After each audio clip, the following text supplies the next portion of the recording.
We got an exciting hunt for you today.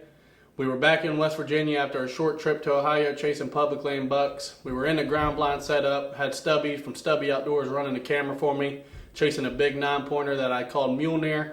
He was consistent on trail cameras all summer and all fall, but little did we know that a big 10-pointer we're calling Stormbreaker was going to show up after only having him on trail camera one time, October 13th. So fast forward almost a month to November 10th, and we're set up on a cold November morning. Bucks are starting to chase. The action got on us quick.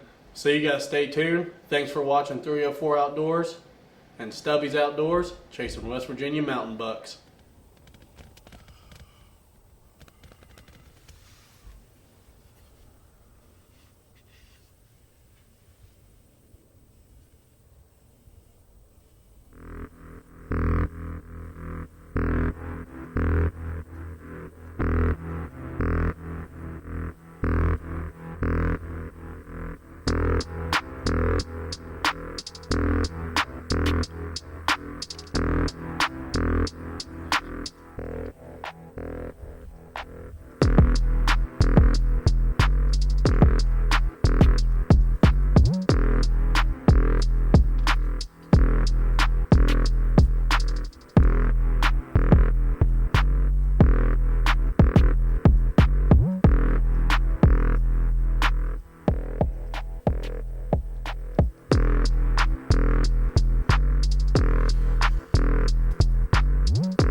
So we weren't in the ground blind for longer than 30 minutes when we had this young 10 show up, already cruising, scent checking for does. Unfortunately, it was not the buck we were looking for, but still an exciting encounter with a deer that I had not had a single trail camera picture of all summer.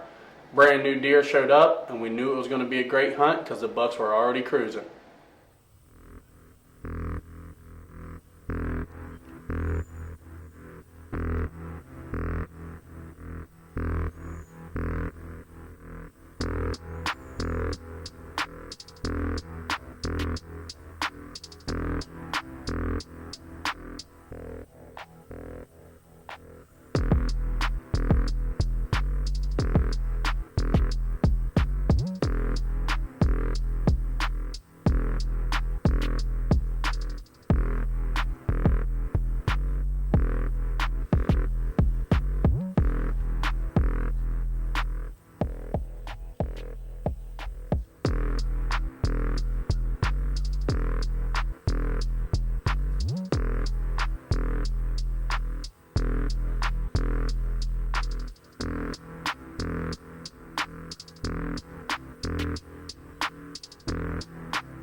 So as the doe was working off, just off camera at 15 yards, Stormbreaker himself was standing there.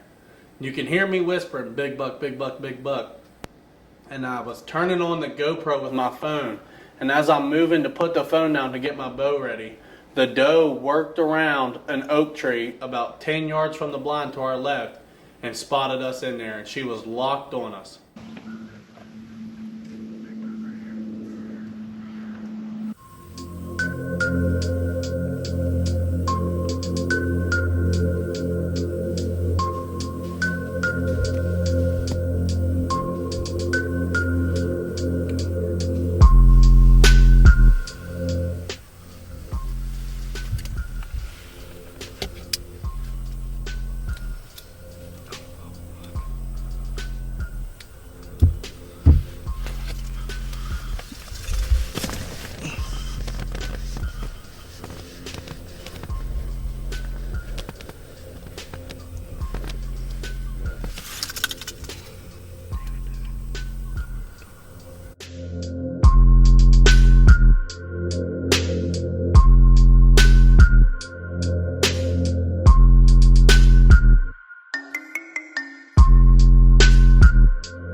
So finally, after a couple minutes, the doe put 2 and 2 together and she busted out of there. At this time, Stormbreaker, who was at 15 yards, turned and walked out into the road at about 30 yards. I reached down, grabbed my bow, went to clip onto the D-loop, and this happened. So I picked my bow up, I'm getting ready to clip my release on, and this is again my fault for not being familiar with my equipment. When I went to clip onto the D-loop, I was applying pressure to the clamp, and as I did, it did not engage on the D-loop correctly. So when I went to pick the bow up and draw back the first time, the release came off. So then I fiddled around with it again, finally got it clipped on the D-loop again, and it still did not engage correctly because I was applying pressure. Fiddled around with it for a couple more seconds, and when I finally got the trigger and the clamp engaged at the same time, Stormbreaker was already on the other side of the road at 35 yards. Keep in mind, the doe had already busted out, so he was already a little alert. And when I drew back, he heard something he didn't like, and he busted out to 60 yards. So after watching the footage, you can tell that Stormbreaker did not know what was happening during this sequence. When he busted out to 60 yards, he turned and was actually looking beside the ground blind like he did not know where the sound came from. When I went to let my bow down to readjust, the arrow contacted the side of the ground blind, making a rattling sound. At this time, all 4 deer slowly trotted off over the ridge top. I threw out a couple grunts to no avail. They knew something was up with the situation, and they got out of there. So in turn, we got out of there too, went into town, grabbed a quick bite to eat, and hopped right back in for the evening set. And it was just as eventful as the morning.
So we set all evening and had some awesome encounters with some young bucks. Stubby and I both thought that those young bucks chasing does around on that Oak Ridge was going to cause a more mature buck to get fired up and come in and see what the commotion was about.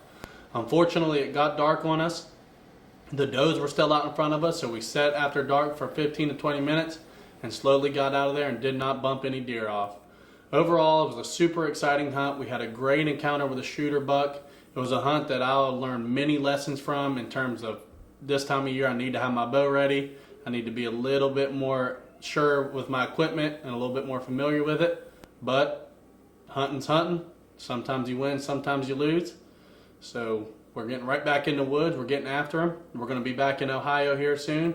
West Virginia rifle season's coming up, so hopefully everybody out there watching this is hunting and being successful, knocking deer down. Big shout out and thank you to Stubby for running the camera for me. Good luck to you guys. Thanks for watching. This is 304 Outdoors.